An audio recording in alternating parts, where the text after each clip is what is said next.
tem vários elementos na história que fazem você sentir uma aflição absurda que você pode morrer a qualquer momento e mostra as imagens dela morrendo, né? E são hilárias, inclusive.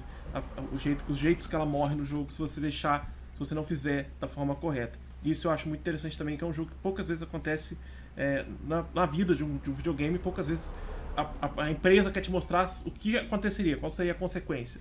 Né? E mostra. E ela grita o tempo inteiro do jogo, né? Toda vez que ela morre, ela dá um grito, dá uma dó, dá uma aflição se deixar ela morrer.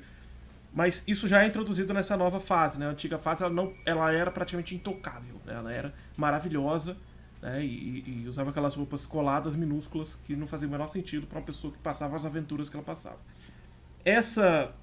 Já o contexto histórico dessa época, né? O primeiro contexto histórico é a Segunda Guerra Japão.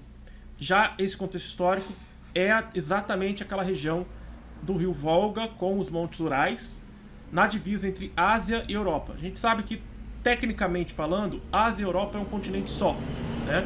É uma única placa tectônica praticamente, é uma única região. Tem uma pequena divisão ali entre o Cáucaso e os Montes Urais, mas ainda assim não é nada que defina de fato a divisão do continente. O que vai definir é mais a questão cultural. E a gente tem que lembrar que quando acontece esse processo, essa história toda da chegada dos mongóis na região da Rússia.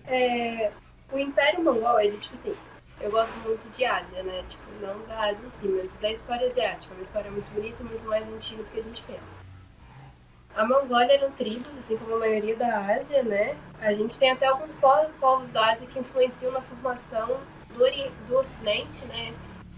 Que vieram das planícies centrais ali da Ásia e etc.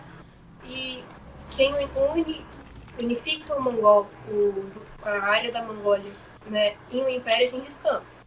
Uhum. O que todo mundo conhece. Não conhece Gengis Khan. Ele é muito famoso.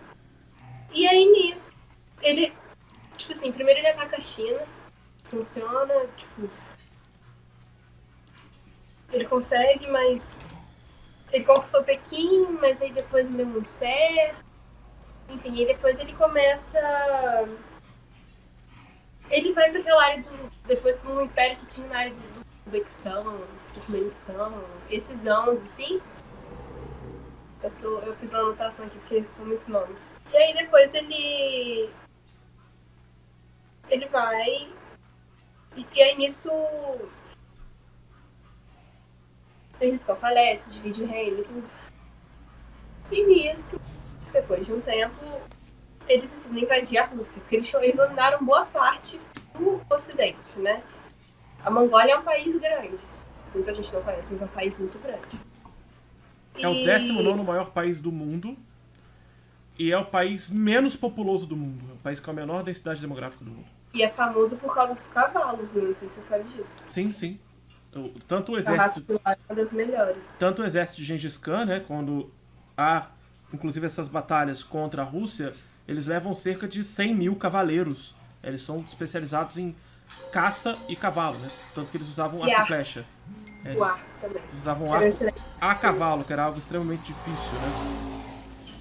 Tem muitos livros na literatura que se inspiram nesse detalhe do exército do Gengis Khan para escrever sobre povos e etc.